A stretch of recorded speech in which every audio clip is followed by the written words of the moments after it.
If you were really a man, you'd fight for me. She smirked after I caught her cheating, so I told her, real men know when to walk away. Now she's stuck with a man who yells, cheats, and blames her for everything. Hey viewers, before we move on to the video, please make sure to subscribe to the channel and hit the like button if you want to see more stories like this. Thanks. I used to think stability was a good thing in a relationship. That being the dependable one, the guy who showed up, kept his word, stayed calm when things got rocky, was something women actually wanted. Turns out, for some, it just makes you invisible. Emily and I met during our last year of college. I was finishing up a degree in finance and already locked into a job offer, and she was getting her BFA in studio art. She was magnetic, loud, opinionated, messy in the way artists always seem to be, but somehow we worked. I was structure, she was chaos, and we both liked the balance. For the first couple of years, it was good. I helped her with rent when she was between jobs. I set up her first solo exhibit, printed flyers, got wine for the opening. I even built a little website for her work. She'd stay up painting until 2 a.m., and I'd bring her tea or rub her back while she stretched out sore shoulders. I thought we were building something real. We moved in together a year after graduation. I was working full-time at a mid-sized firm. Nothing glamorous, but I was climbing fast and I liked the routine. She bounced around a few different jobs, waitressing, an unpaid internship at a gallery, eventually landing part-time work at a boutique art space in the city. At first, she appreciated the support, told me I made her feel safe, grounded. But over time, that appreciation started feeling more like resentment. Little comments would slip out. You're too comfortable just working your 9 to 5. Don't you ever want to do something big? You're always so calm. It's like nothing touches you. I didn't react. I figured she was just stressed. Artists go through phases, right? Then came the new friends. Emily got close with a group of people from the gallery. Younger, louder, way more online. They were always going to pop-ups or art nights that somehow never included me. She'd disappear for hours, sometimes all night, then stumble in smelling like cheap beer and incense. I didn't question her. I wanted to trust her. Then there was Aiden. He was a new guy at the gallery, some indie sculptor who'd just moved from Portland, which somehow made him fascinating to her friends. I met him once, when I came to pick her up after work. He was smug in that soft-voiced, fake deep way, and he didn't even shake my hand. Just nodded and said, "Oh, you're her boyfriend." Like it was an inconvenience. After that, I started hearing his name more often. Aiden says I should try bigger canvases. Aiden thinks that piece I made last year had real depth. You wouldn't get it. Aiden and I just see art the same way. At first, I brushed it off. I've never been the jealous type. But then her behavior changed. She started hiding her phone. She'd smile at texts and flip the screen over when I walked by. I'd ask how her night went and she'd just say, "It was fine. Don't worry about it." I asked once, flat out, if something was going on. She laughed. "Seriously? You're being paranoid. I thought you were more secure than that." That stung. She knew how much I hated drama. I backed off. I gave her space. But my gut kept twisting. Then one Saturday night, she told me she was going to a gallery mixer, said it was all artists and some of the staff, low-key, boring stuff. She wore makeup and heels she hadn't touched in months.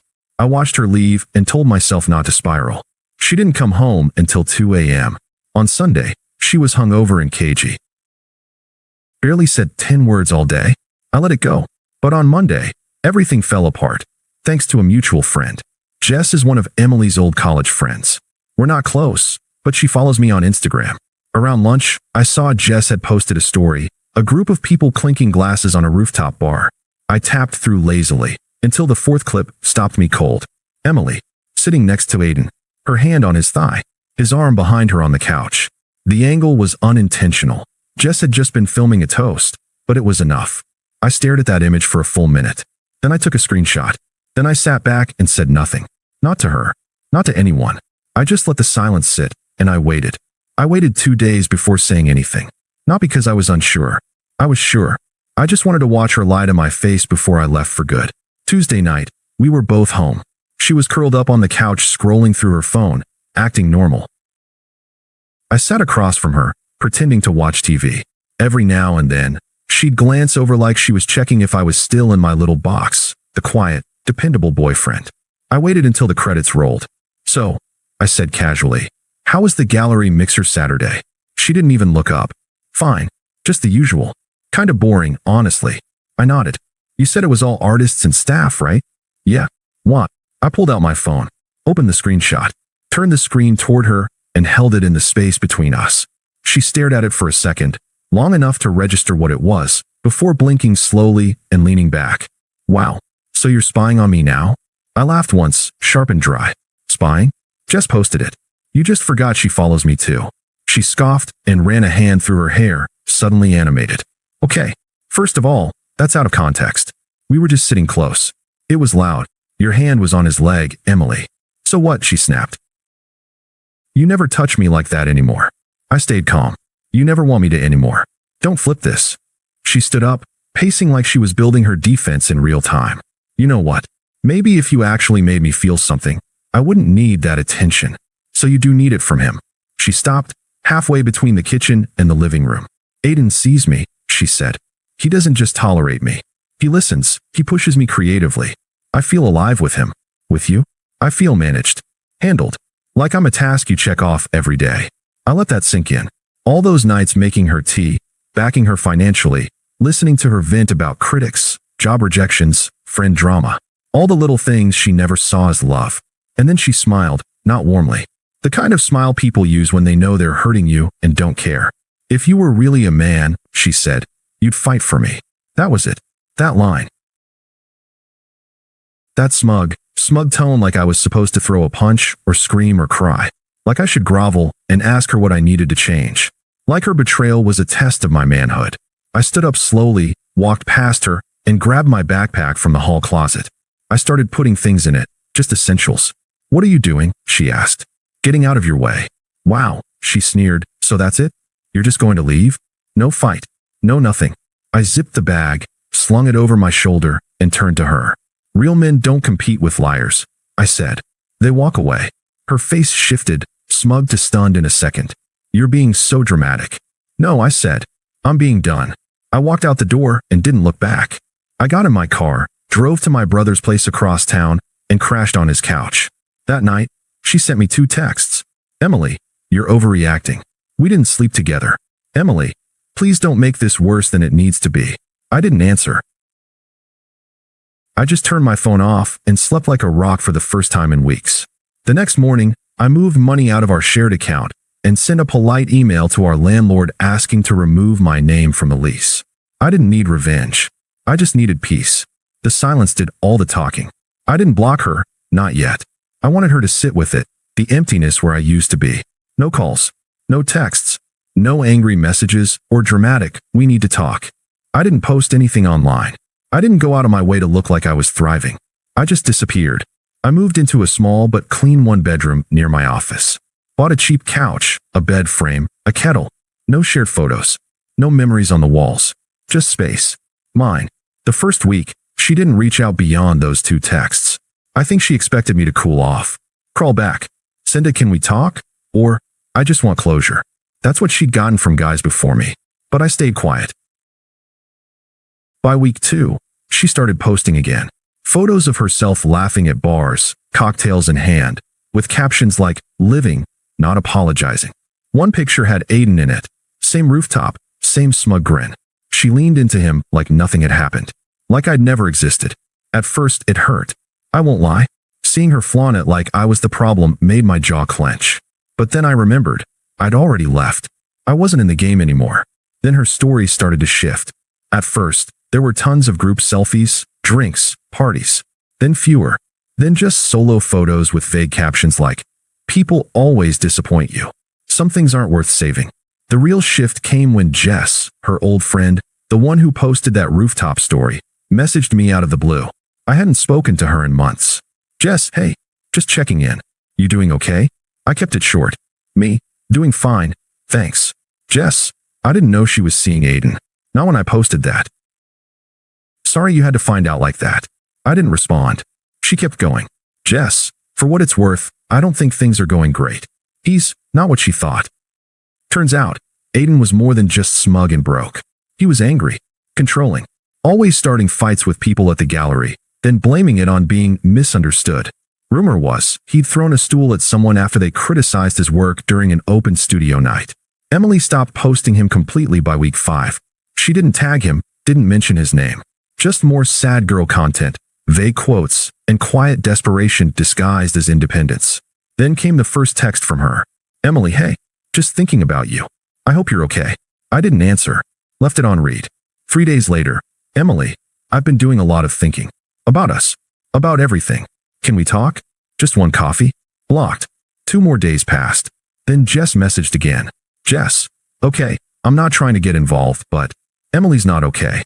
Aiden's been yelling at her. Like full-on meltdowns in public. He broke a piece she was working on.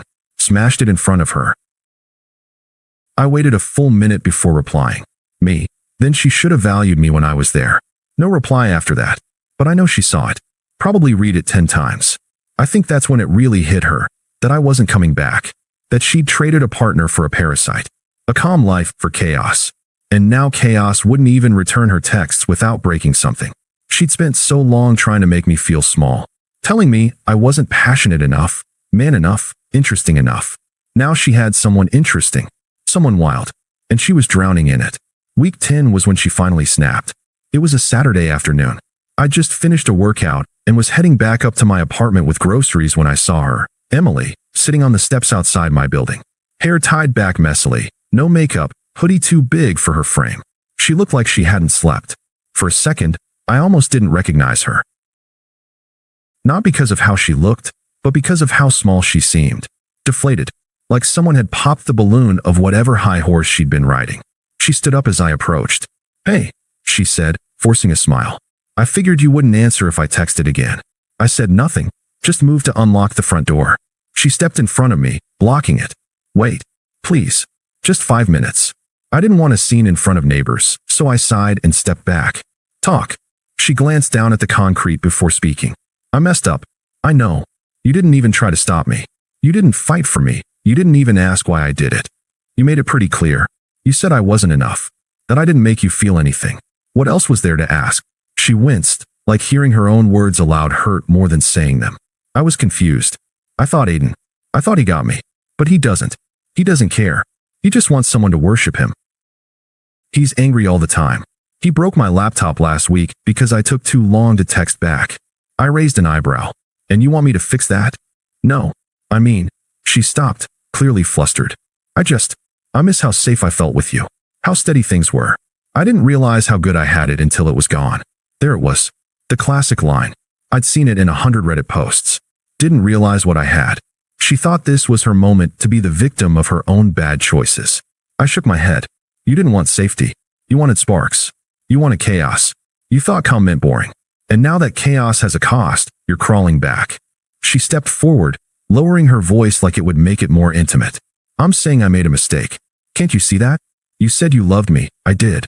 I cut her off. Past tense. Her face twitched. The desperation turned to anger. So that's it. You're just going to throw away 3 years like it meant nothing. You threw it away. I just accepted it. She crossed her arms now, voice sharper. You think you're so mature, don't you? Acting like you're above everything. Like you're some monk who's too evolved to care. Newsflash. Walking away doesn't make you strong. It makes you a coward. I smiled, not smug, just sad. You wanted me to fight for you? Here's the truth, Emily. Real love doesn't require a fight. It requires respect. You had mine. I never had yours. She went quiet. You once told me I didn't make you feel anything. I continued. Well, now you get to feel everything you chose instead. She opened her mouth like she had more to say, some final jab, maybe, but I didn't give her the chance. I stepped around her, unlocked the door, and walked inside. Closed it without looking back. She didn't follow. 10 minutes later, I checked the peephole. Gone. That was the last time I saw her in person. A week later, a friend told me Aiden got into a fight at a bar and broke his wrist. Apparently, the gallery dropped him.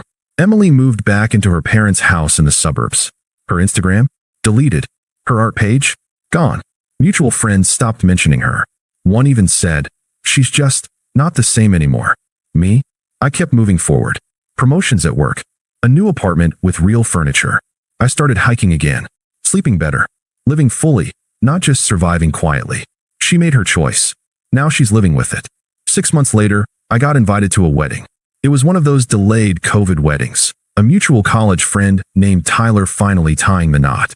I wasn't going to go at first, but a few friends convinced me. Said it'd be good to be around people again, to celebrate something for once. The venue was low-key but classy. Outdoor garden, string lights, linen suits, all of it tasteful. I showed up alone, dressed sharp but simple. I felt good, calm, grounded, light in a way I hadn't felt in years. I was halfway through a drink at the reception when I saw her. Emily. She was standing near the back patio with Jess and another girl I didn't recognize.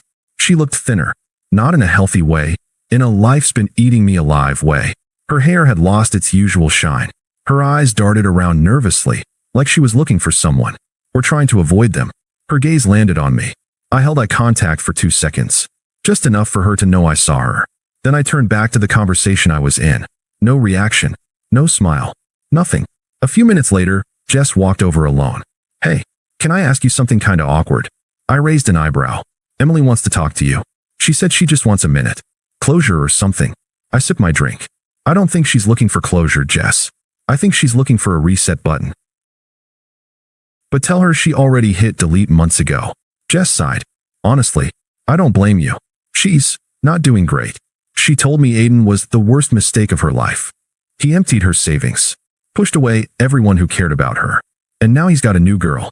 She's been trying to patch things up with people, but I cut her off politely. It's not my job to help her rebuild what she chose to destroy. She nodded slowly. No protest. No guilt tripping. The rest of the night was peaceful. I danced. I laughed with friends. Took photos. At one point, someone handed me a slice of cake and said, "You seem lighter lately, man." Like something finally let go. I didn't explain. I didn't need to. But as the night wound down and people started saying their goodbyes, I stepped outside to call a car, and that's when she approached me one last time. Emily walked up slow, unsure. She was holding a glass of wine like it was anchoring her in place. "You really aren't going to say anything to me?" she asked. I looked at her. Really looked. All the damage, all the bruised pride, all the weight of her choices etched into her face. I already said everything I needed to, Emily, with my silence. I thought maybe, after all this time, you'd understand. That maybe we could talk. Try again. I shook my head. You don't miss me, Emily. You miss the man who made you feel safe while you burned everything down around him. And that man isn't available anymore. She blinked, stunned. You've changed, she said, almost to herself. Yeah, I replied. Turns out, being treated like I wasn't enough was exactly the motivation I needed. She looked like she might cry, but I didn't wait to find out. My ride pulled up. I gave her a small nod. Nothing cruel, just final, and walked away. No drama, no fireworks. Just closure, the real kind. I don't think about her much anymore. She became a lesson, not a loss. And me? I never had to fight to prove I was a man. I just had to walk away and let time prove it for me. Thanks for watching. Make sure to subscribe to the channel and hit the like button. What do you think about this story? Share it in the comments.